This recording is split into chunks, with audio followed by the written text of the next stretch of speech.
욥기 28장은 욥이 하나님의 지혜를 찾는 이야기입니다. 1절부터 11절까지는 인간이 무엇인가를 발견하는 이야기이고 12절부터 22절까지는 지혜를 찾는 이야기이고요. 23절부터 28절은 하나님께 지혜가 있다라는 이야기입니다. 하나씩 나눠보면 1절부터 11절까지 인간이 무엇인가를 발견하는 이야기인데요. 은, 또 금, 철, 동 이런 것을 발견했다고 해요. 어디서 발견합니까?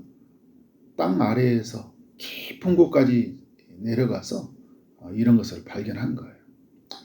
어둠을 뚫고 모든 것을 끝까지 탐지했다. 4절에 보니까 사람이 사는 곳에 멀리 떠나 갱도를 깊이 뚫고 그러니까 탄광을 깊이 뚫어서 어떻게 해요? 광석을 찾는 거예요.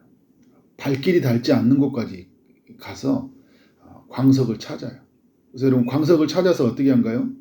녹이죠. 뜨거운 불로 녹여요. 거기에서 철을 빼내는 거예요. 또 두들겨서 또 철을 만들고 강철을 만들죠. 그리고 은, 금을 만들어요. 재련을 한다는 거죠.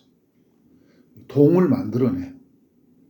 여러분 이게 놀라운 게 뭐냐면 이때 시대가 그러니까 거의 4,000년 전 이때잖아요. 4,000년 전에 인간이 이렇게 이런 것을 만들어낸다는 건 대단한 거예요. 그 이후로도 여러분 말씀을 보면 뭐 청옥수, 남보석, 황금, 수정 이런 것들을 만들어내잖아요. 그러니까 인간이 가지고 있는 그런 지혜죠, 그죠? 이걸 발견해냈어요.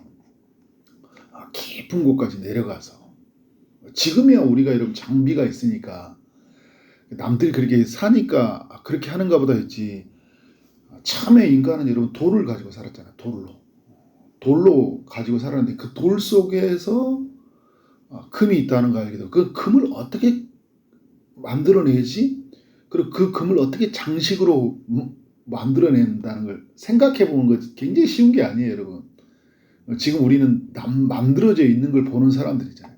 처음 이 길을 개척해내는 사람들은 굉장한 거죠. 인간은 무엇인가를 어떻게 돼요? 끊임없이 발견하는 존재이거든요. 문명이 이렇게 발달된 거잖아요. 이게 이제 1절부터 11절까지 이야기예요. 그래서 감추어져 있던 것을 밝은 대로 끌어냈다. 자, 12절부터 22절까지는 이제 인간이 그 지혜와 명철을 찾는 이제 이야기인데, 근데 이제 여기서부터 문제가 생겨요. 땅 속에 있는 보석은 찾았는데요. 지혜와 명철을 찾았다는 걸 못 찾았다는 거예요? 못 찾는다는 거예요. 이게 찾기가 너무 어렵다라는 거예요. 광석은 어떻게 돼요? 깊은 곳까지 내려가서 겨우 찾아냈어요. 어떻게든 찾아내잖아요. 여러분 보면 돈 되는 것은 막 다 찾아내잖아요. 어떻게 하든지 찾아내요.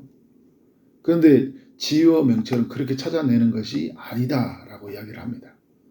그러니까 뭐 깊은 물에 내려가면 있을 줄 알았더니 바다에 가면 있을 줄 알았더니 없는 거예요. 이게 돈을 주고 살 수 있나? 그래서 숭금도 그죠? 은을 달아서 다 이야기를 남보석으로 이렇게 해. 내가 그동안 찾아왔던 것으로 이 지혜와 명철을 사고 싶은데 사지를 못하는 거예요. 못 찾겠다 이야기를 하는 거예요. 이게 여러분 22절까지의 이야기예요. 숨겨져 있다. 지혜와 명철이 숨겨져 있다. 그럼 어떻게 한가 했더니 23절 이하에서부터 나오는 거예요. 23절 말씀에서 어떤 말씀을 합니까? 하나님이 그 길을 아시며 있는 곳을 아신다. 하나님이 지혜가 있는 곳을 아신다는 거예요. 그러면 그 하나님이 어떤 분이냐 이야기할 때 23절부터 이제 24절부터 이야기하죠. 그가 땅끝까지 감찰하시며 온천하를 살피신다. 그러니까 하나님은 계시지 아니하는 곳이 없는 분이시죠. 그의 통치 영역이 미치지 아니하는 곳이 없어요. 무소부지하신 분이에요. 전지전능하신 분이시죠. 바람의 무게를 정하시며 물의 분량을 정하신다. 그렇죠? 바람을 하나님이 이 땅을 다스려 가는데요. 그 하나님의 바람의 한계를 정하셨어요. 우리가 여러분 토네이도 같은 걸 보잖아요. 이게 이 한계를 정하지 않으면 이 바람이 폭풍이 되고 태풍이 되어서 얼마나 큰 재난을 일으켜요. 그것도 정하신 거예요. 만약에 그것을 어떻게 할까요? 더 이상으로 넘어가게 하면 인간은 끝나는 거예요. 인간이 이제 하나님이신 만들어주신 창조의 세계를 파괴하면서 엄청난 재앙이 우리에게 찾아오지만 그래도 하나님이 그 끝을 정하셨어요. 만약에 한계를 정하지 않았다면 인간은 끝나는 거예요. 물의 분량을 정하셨다는 거죠. 노아의 홍수를 통해서 알려주신 거잖아요. 물의 분량을 정하지 않으면 인간은 여러분 죽습니다. 그냥 물에 잠겨 죽는 거예요. 그래서 물을 통해서 적당히 때를 따라서 그죠? 비를 주시고 식물이 자라게 하시고 먹게 하시고 이 세상을 보존해 가시고 다스려 가시는 거예요.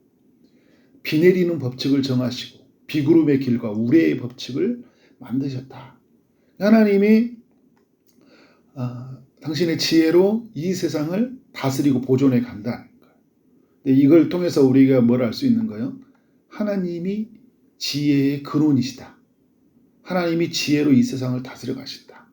그리고 우리 인간은 이 하나님을 만날 때 지혜를 그 명철을 발견할 수 있다는 거예요. 그러면 그 인간에게 나타난 그 지혜와 명철이 뭐냐? 하나님을 만난 사람들이 이 28절 말씀이죠. 28절에서 또 사람에게 말씀하셨다. 또다 보라 주를 경외함이 지혜요 악을 떠남이 명철입니다. 그러니까 인간 안에서요 하나님을 경외하는 마음이 생겼다. 그건 우리가 하나님의 지혜가 임했다는 거예요. 그러니까 하나님이 싫어하는 죄를 멀리 떠나려 하는 마음이 생겨났다. 그것은 우리에게 지혜가 생겨났다는 거예요. 우리에게 지혜를 가졌다는 거예요. 여러분 다 이렇게 살지 않잖아요. 많은 사람들이 있지만 나 이제 하나님만을 경외하며 살아야지. 하나님만을 예비하며 살아야지. 나는 살아도 주를 위해서 살고 죽어도 주를 위해서 죽어야지. 사나 죽으나 다 내 안에서 그리스도가 존귀하게 된 거야. 내가 무엇을 먹든지 마시든지 무엇을 하든지 나는 주의 영광을 위해서 살 거야. 이런 마음이 여러분 생겨나는 것은 여러분 아무나 생겨나는 게 아니에요. 김남주 목사님이 그 책에서 이런 이야기를 하잖아요. 인간이 하나님을 만날 때 그 하나님에 대한 영광에 대한 감정이 생겨난다. 하나님의 영광을 보는 거예요. 하나님의 사랑에 대한 감정. 하나님을 사랑하고 또 하나님이 사랑하는 사람들을 사랑합니다. 그리고 하나님의 용서의 감정이 생겨나요. 하나님을 경외하는 사람들의 특징이에요. 이게 하나님의 어떻게 돼요? 지혜가 임했다는 이제 증거죠.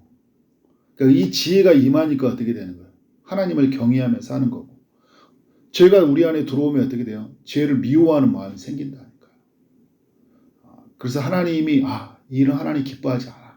욥이 어떻게 돼요? 욥이라 했다. 요셉이 보디발 장군의 아내가 유혹을 하니까 어떻게 된 거야? 거부하잖아요. 왜? 그에게 하나님의 지혜가 있으니까. 악을 떠나려고 한다니까요. 다니엘이 그렇잖아요. 왕의 음식을 먹게 하니까 어떻게 돼요? 거절하는 거예요. 왜? 하나님의 지혜가 그 안에 있으니까. 욥은 하나님의 이 지혜를 발견한 사람이에요. 그래서 이렇게 살아왔어요. 그래서 어떻게 지금까지 하나님을 경외하고 악을 떠나서 살아왔다니까요. 그런데 그 하나님의 지혜를 따라 살아왔는데 뭐냐면 또 하나님의 그 지혜의 그 깊은 지혜를 만난 거예요. 죄를 짓지 않았는데, 그죠? 악에서 떠났잖아요. 하나님을 경외하고 살아가는데 왜 고난이 찾아왔냐는 거예요. 하나님의 지혜를 따라 살아왔는데 왜 내가 왜 고난을 겪는 거지? 그러니까 하나님의 지혜를 높이 주신 은혜를 감사하고 그 지혜를 찬양하고 나아가지만 그 미칠 수 없는 그 하나님의 지혜를 또 발견하는 거예요. 하나님의 지혜를 구하는 거죠. 그래서 여러분 마지막에는 그 하나님의 지혜가 무엇인지를 그가 완전히는 모르지만 아주 조금은 이전보다는 많이 깨달아요. 여러분에게 묻고 싶습니다. 여러분은 하나님의 지혜를 발견했나요? 예수를 믿는 사람이라면요. 하나님의 지혜를 발견한 사람이에요. 고린도전서 1장 24절 우리가 믿는 예수 그리스도는 하나님의 능력이요 하나님의 지혜다라고 이야기하잖아요. 예수님이 인간의 몸을 입고 오는 거 그리고 인간의 죄를 위해서 대신 죽는 것 인간을 위해서 대신 고난 받으시는 것. 하나님의 지혜죠. 인간들이 볼 때는 어리석은 거예요. 왜요? 어떻게 인간이 되어서 십자가에 죽어서 고난받아서 어떻게 고난받는 그가 우리를 구원할 수 있냐라는 거예요. 근데 이건 하나님의 지혜잖아요. 이렇게 해야지만이 인간을 구원할 수 있는 거잖아요. 근데 예수를 믿는 사람들은 이 하나님의 지혜를 보게 되는 거예요. 그래서 내가 예수 그리스도가 이 땅에 인간의 몸을 입고 오셨는데 나를 위해서 오셨고 그가 나를 위해서 죽으시고 부활하셨다. 이 하나님의 지혜를 만나는 순간, 지혜가 임하는 순간 어떻게 생기는 거예요? 어떤 마음이 생겨요?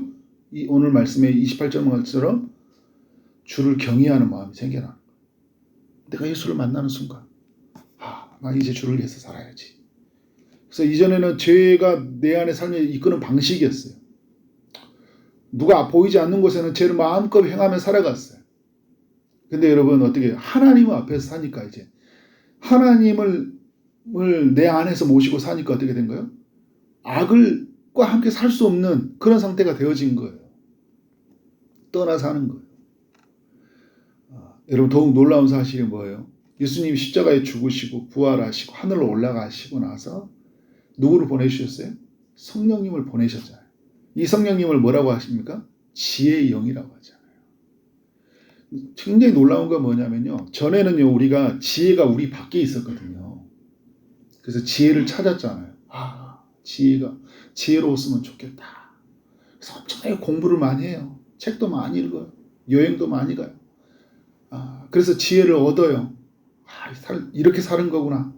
근데 여러분 어떻게 돼요? 지혜가 내 안에서 이렇게 왔다 갔다 하는 거예요. 이게 뭔지를 잘 분별하기 잘 모르겠어요. 뭐가 지혜인지 잘 몰라요. 너무나 중요한 사실은 뭐냐면 이제 지혜가 우리 안에서 사신다. 지혜가 우리 안에 있어요. 그래서 여러분 우리 어떻게 사는 거예요? 그 지혜의 영이신 성령이 날마다 구하고 사는 거예요. 그래서 우리에게 성령 충만이 필요하다. 성령을 구하는 삶이 필요하다는 게 그거예요. 신약시대 예수 믿는 사람들 안에서. 순간순간마다 하나님의 지혜를 구해야 되죠. 그래서 욥과 같이 이해할 수 없는 이야기들이 우리 가운데 찾아올 때 누구를 구하는 거예요? 우리 안에 계신 성령님을 구하는 거예요. 성령님이 살아계시잖아요. 성령이 우리로 하여금 어떻게 돼요? 깊은 하나님의 뜻을 알게 하는 거예요. 그래서 오늘 28절의 말씀처럼 성령이 우리 안에서 하나님의 뜻을 분명하게 드러나게 하면서 더욱 우리를 어떻게 살게 하는지 아세요? 하나님을 경외하게 만드는 거예요. 욥기 42장에 가서 욥은 하나님을 그 경외함이 지금까지 살아왔던 삶보다 더욱 하나님 앞에 견고해져요. 오직 하나님만을 경외하고 살아가요. 왜? 뭐가 하나가 해석이 됐어요. 이제는요. 고난받는 자, 그러니까 죄 없이도 고난받는 자 것들이 아는 순간 어떻게 돼요? 더욱 하나님을 경외하잖아요. 자기의 뜻을 완전히 내려놓는 거잖아요. 다시 어떻게? 죄를 짓는 방식이 아니라 하나님 뜻을 따라 살아간다. 하나님의 지혜를 구하는 이 시간 되기를 원합니다. 여러분, 하나님의 성령이 우리 가운데 오셨다는 것을 알고 순간순간마다 하나님의 성령을 구함으로 말미암아 28절의 말씀과 같이 하나님을 경외하고 또 죄를 떠나는 그런 역사가 있기를 주의 이름으로 축원합니다. 기도하도록 하겠습니다. 하나님 아버지 감사합니다. 욥기 18장을 통하여서 하나님의 지혜를 묵상하게 하시니 감사합니다. 사람들은 지혜를 찾고 싶었지만 지혜를 찾을 수 없었다는 이야기를 통해서 우리가 하나님의 아들 예수 그리스도를 만남으로 하나님의 지혜를 발견했다는 것이 얼마나 영광스러운지 깨닫게 하시니 감사합니다. 지혜의 영이신 성령께서 우리 안에 계심으로 말미암아 하나님의 지혜를 따라 살게 하시는 것 또한 너무나 큰 기쁨이요 영광이라는 것을 또 깨닫게 하시니 감사합니다. 하나님 성령을 구합니다. 오늘도 이 새벽에 성령을 구하고 순간순간마다 성령을 구함으로 말미암아 하나님의 지혜가 우리의 삶 가운데 나타나게 하여 주옵소서. 수없이 찾아오는 죄의 유혹 앞에서 우리가 타협하지 않는 삶이 되게 하여 주시고 이 세상 많은 사람들은 돈을 예배하고 또 사람들을 따라 살아가지만 우리는 하나님을 예배하고 하나님만을 경외하며 살아갈 수 있도록 인도하여 주옵소서. 오늘도 그 지혜로 충만케 하신 하나님이 각 심령들 위에 임하시되 특별히 아픔 중에 있는 이들에게 찾아가셔서 치유의 손으로 안수하시고 온전히 깨끗하게 나음 얻게 하실 줄 믿습니다. 취업을 준비하는 이들, 결혼을 준비하고 임신을 준비하고 출산을 준비하고 또 시험을 준비하는 모든 이들에게 지혜를 부어 주옵소서. 오늘 만나는 모든 사람들에게 주의 사랑이 흘러가기를 원합니다. 주어진 일 최선을 다해 일하게 하시고 말미암아 하나님께 영광이 우리 모두에게는 큰 기쁨이 되게 하여 주옵소서. 저녁에 있는 비전기도회 가운데 주님께서 함께하여 주시고 우리 가운데 큰 은혜를 부어주실 줄 믿사옵고 예수 그리스도 이름으로 기도를 쌓옵나이다. 아멘.